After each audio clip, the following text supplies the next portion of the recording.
In a time of ancient prophecies, magical creatures, and an eternal struggle between light and darkness, an order of warriors known as spooks stands as humanity's last defense against the forces of evil.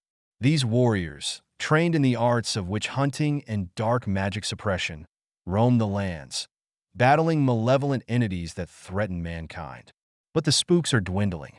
Once numerous, now only a few remain, and among them, Master Gregory is the most renowned.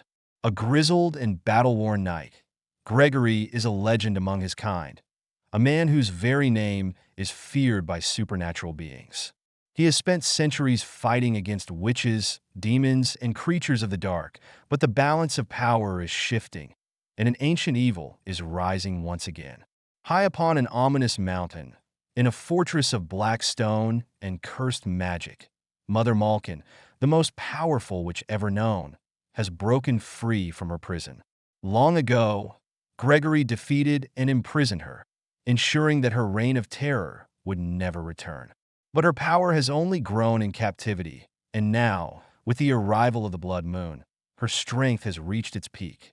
Fueled by revenge and an insatiable thirst for domination, she vows to bring destruction to the world and annihilate those who oppose her, especially Gregory, the man responsible for her imprisonment. The war between witches and men is about to begin once more. Knowing the danger Mother Malkin poses, Gregory prepares for battle. He is no longer a young man, and his power, though formidable, is not what it once was. For years, he has trained apprentices, warriors meant to carry on the spook's legacy, but few have survived the brutal training or the terrifying creatures they were meant to fight. As the blood moon rises, Mother Malkin sends her forces to eliminate Gregory before he can stop her. With her are her monstrous minions, Radu, the savage assassin, Bony Lizzie, a cruel and twisted witch, and Urag, a towering warlock with inhuman strength.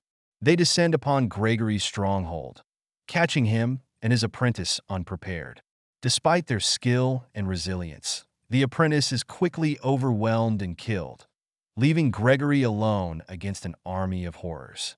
He barely manages to escape, forced to retreat with the knowledge that he can no longer fight this war alone. With his apprentice dead and Mother Malkin growing stronger by the hour, Gregory has no choice. He must find a new apprentice, one strong enough to defeat the rising darkness. But spooks are not chosen at random. Their power comes from bloodline, from lineage, and there is only one type of person capable of becoming a true spook: the seventh son of a seventh son. Far away from the chaos of Gregory's battles, in the quiet countryside, lives Tom Ward, an unassuming farm boy. He has spent his life doing mundane chores, unaware of the great destiny that awaits him. Tom is no ordinary boy. He is the seventh son of a seventh son, the rarest and most powerful lineage that exists among humans. This birthright means that he has the potential to wield great power, to sense things beyond mortal comprehension, to fight against the supernatural. But he knows nothing of this. That is until Master Gregory arrives, demanding that Tom leave his home at once. His family is reluctant, but they cannot refuse fate. Tom is taken away, torn from the only life he has ever known, and plunged into a world of monsters, witches, and dark magic. His training begins immediately. Gregory is brutal and relentless, forcing Tom to endure painful trials, exhausting drills, and merciless combat training. Every night, they face horrors in the dark, ghouls, spirits, and demons that would break any normal man. Tom learns that spooks must live alone, for those they love are always in danger. A spook must never fall in love, for love makes them weak. A spook must never hesitate, for hesitation means death. It is a lonely, merciless life. But Tom has no choice. Gregory knows that the war is coming, and if Tom is not ready, he will die. As Tom's training progresses, they journey across the land, hunting down dark creatures that have already begun emerging under Mother Malkin's growing influence. The world is changing, and magic is returning in force. During their travels, Tom encounters Alice, a beautiful and mysterious young woman who possesses magical abilities. Unlike the witches Gregory fights, Alice is different. Her magic is not driven by hatred, and she seems to struggle between two worlds, neither fully good nor fully evil. Tom is drawn to her, sensing something pure and sorrowful within her.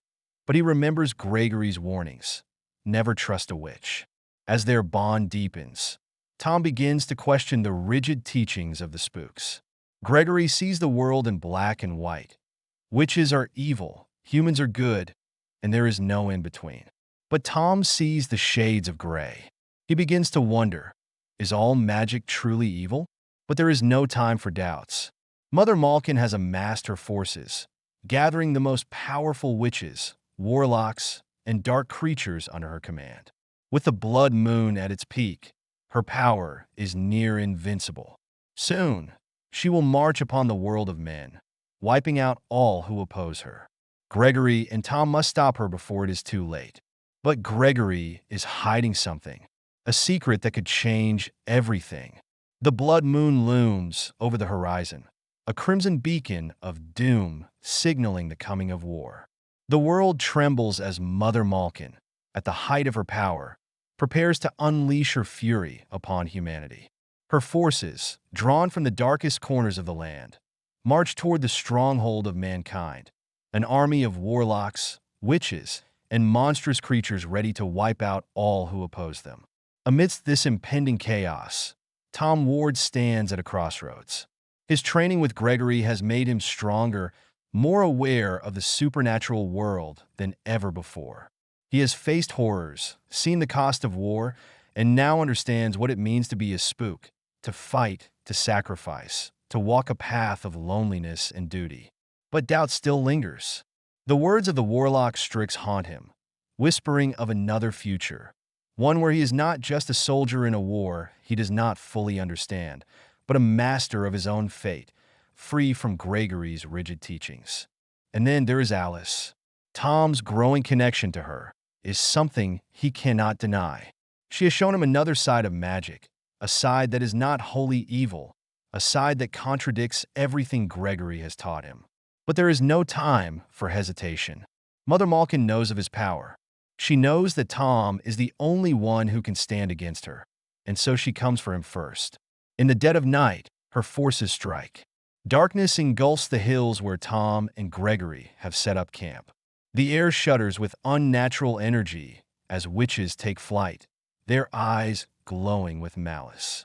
Shadowy figures creep through the trees, whispering spells that freeze the air, twisting the landscape into a nightmare of death. The attack is swift, brutal, and inescapable.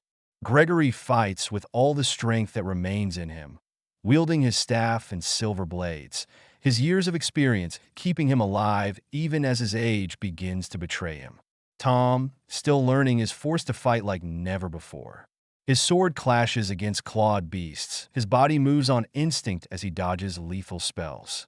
He is no longer just training. This is real combat, and the price of failure is death. But they are outnumbered. As they fight, Bony Lizzie, Mother Malkin's cruelest lieutenant, descends upon them. Her power is immense, her spells deadly. In a single devastating attack, she mortally wounds Gregory, sending him crashing into the dirt. Tom watches in horror.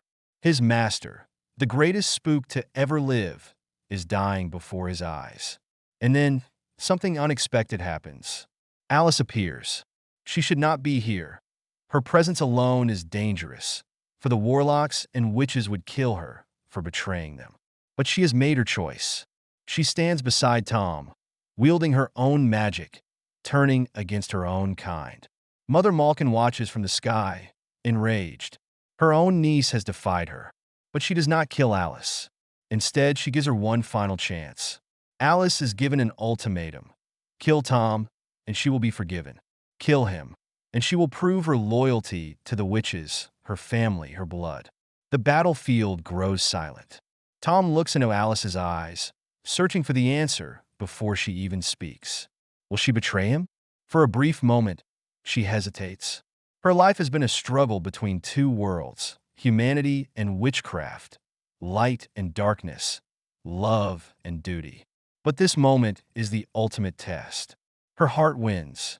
Instead of striking Tom, she turns on her own kind, casting a spell that buys him time to escape with Gregory. Mother Malkin screams in fury. Alice has forsaken her bloodline, and for that, there will be no mercy. As the witches regroup, Tom and Alice carry the wounded Gregory away, fleeing into the mountains. But they all know the truth. There is no running from the war that is coming. It is time for the final battle. Gregory, weakened and near death, gives Tom one last lesson, one final warning. This is the war that will define everything. If Mother Malkin wins, the age of men will end and darkness will rule forever.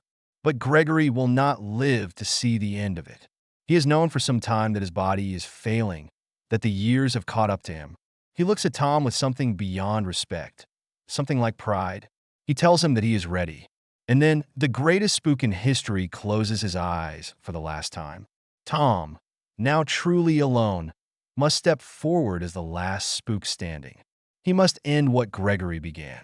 And so, armed with his master's staff and the knowledge that he is now the only thing standing between humanity and destruction, Tom marches to the final battleground, the ruined fortress of Mother Malkin, where her forces gather under the blood moon. The battle that follows is apocalyptic. The sky is lit with fire and lightning. The earth trembles as warlocks summon creatures from beyond mortal comprehension. The spooks, the last few warriors of their kind, fight with all that remains of their strength, battling monstrous foes that have lived in the shadows for centuries. Tom faces his greatest challenge yet, Mother Malkin herself. Her power under the blood moon is godlike. Her very presence warps reality, bending fire and wind to her will. She is stronger than anything he has ever faced, stronger than Gregory, stronger than his training has prepared him for. But Tom is not the same boy who left the farm. He is the seventh son of a seventh son, and in this moment, he fully embraces his destiny.